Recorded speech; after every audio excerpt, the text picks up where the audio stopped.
السلام عليكم ورحمة الله وبركاته. ازيكم يا بنات؟ يا رب تكونوا بخير.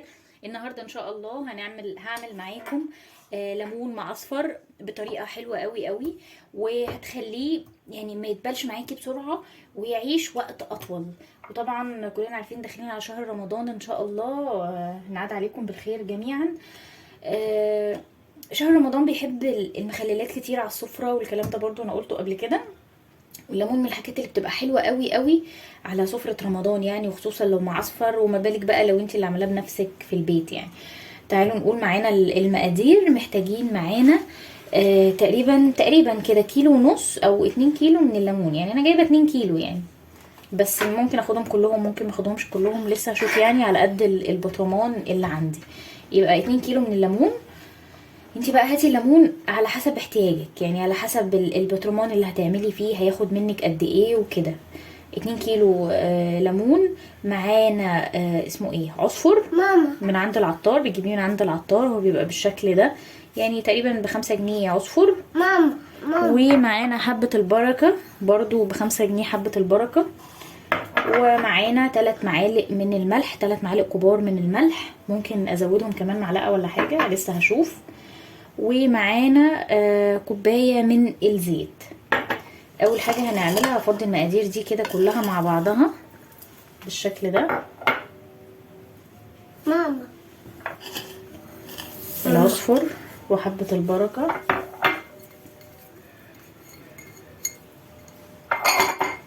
والملح اهو كده، نوسع بس ايه لنفسنا،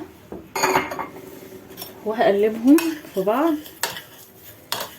وزي ما قلت لكم ممكن ايه اخد ملح تاني، لان انا حاسه ان العصفر وحبه البركه اكتر من الملح، فهحط كمان معلقه من الملح بالشكل ده كده.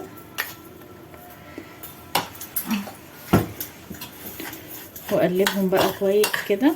ماما وبكده اول خطوه ان احنا قلبنا المقادير كلها ببعضها بالشكل ده. خلاص الخطوه دي جاهزه. هنركب بقى الزيت على جنب، وهنجيب صينيه وسكينه، وهنقطع الليمون بالشكل ده من هنا كده.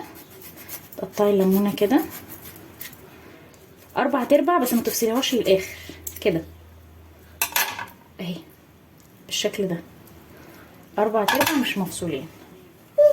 طبعا مش هقطع الكميه كلها قدامكم، انا بس ايه بوريكم انا بعمل ايه اهي بالشكل ده كده، 4/4 اهي مش مفصولين. هقطع بقى الكميه كلها وارجع لكم تاني. نيجي هنا بقى خلاص، انا كده رجعت لكم تاني بعد ما قطعت الليمون كله اهو بالشكل ده، قطعته كده. نيجي هنا بقى للخطوه دي، هناخد الليمونه بالشكل ده كده، ونجيب العصفر والحبه البركه والملح، ونفتح الليمونه ونحط في قلبيها كده بالشكل ده كده، ونقفل ونحط كده. طبعا برضو مش هعمل معاكم كله، انا بس ايه بوريكم الفكرة، وانتوا بقى ايه تطبقوها يعني اهو بالشكل ده. ونحط هنا كده كده.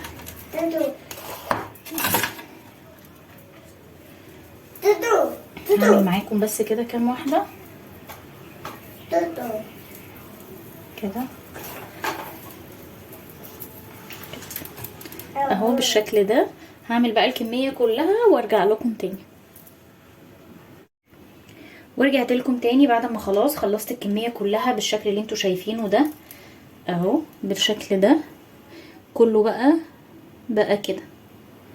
هنجيب بقى البطرمان بتاعنا اهو هنا كده، وبقى شوية من العصفر بقى والملح وكده، هرش شوية كده تحت اهو، وابتدي ارص بالشكل ده.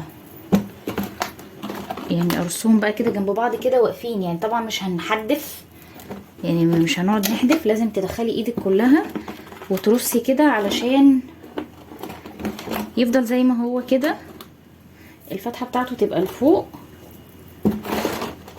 عشان ما يقعش، ما ينفعش نحدف يعني اهو بالشكل ده. نبتدي بقى ايه نرص كل الكمية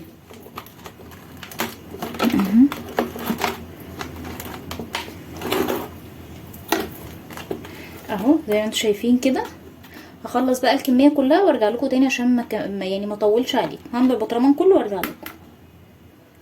ورجعت لكم تاني بعد ما خلاص خلصت الكميه كلها اهو بالشكل ده كده زي ما انتم شايفين كده. طبعا شكله يعني شكله جميل ان شاء الله، يعني هيبقى برضو طعمه جميل. دلوقتي بقى ايه، الحمد لله الكميه يعني البطرمان خد 2 كيلو فعلا بالظبط. يلا بقى نعمل مع بعض المحلول بتاعه. دلوقتي بقى محتاجين ميه. الميه دي كانت مغليه بس انا سايباها بقالها كتير قوي. يعني ايه، المفروض تبقى ميه دافيه فتره كده. وهنحط بقى دلوقتي باقي الملح والعصفر وحبه البركه اللي كانوا معانا، وهنزود عليهم معلقتين ملح. ماما معلقتين ملح كبار بالشكل ده كده. واحد. ماما ثانيه واحده يا ده. 2 كده. وهنقلب بقى الخليط ده كويس. طبعا انا مش هحط خل لان الخل هيخليه يستوي اسرع وهيهريه يعني يتهري بسرعه، وانا طبعا زي ما قلت لكم عايزه اخليه شهر رمضان ويقعد معايا اطول مده ممكنه، فعشان كده مش هحط له خل خالص. كفايه هو الليمون والملح وبس على كده. برضو لو عايزاه يبقى معاكي حراق حطي له بتاع ده، حطي له فلفل، بس انا مش عايزاه حراق ولا اي حاجه. انا عايزه كده ايه استمتع بطعم الليمون وبس. لو عايزاه حراق ممكن تحطي له فلفل، ممكن تحطي له شطه كده. خلاص الميه بتاعتي جاهزه، هننزل بيها بقى على الليمون اهو بالشكل ده كده. طبعا لو احتاج ميه تاني بقى هنحط ميه من الحنفيه عادي، هو محتاج فهحط له شويه من الحنفيه وارجع لكم. اهو رجعت لكم تاني، بس مش هخلي الميه ايه تغطيه قوي لاني لسه هحط زيت. طبعا معانا كوبايه من الزيت، هنحط نصها بالشكل ده وهنغطيه. خلي بالك بقى من الحته دي عشان لازم نعملها. هنغطيه نقفله كويس قوي قوي قوي، وهنقلبه تقليبه كده عشان الزيت والعصفر وكله يبقى ببعضه كده اهو زي ما انتم شايفين كده. الزيت بقى يتغلغل فيهم كلهم. وبعدين هنفتحه، هو اتقفل مش عايز يتفتح اصلا. هنفتحه وننزل بقى بشويه الزيت الباقيين فوق الوش كده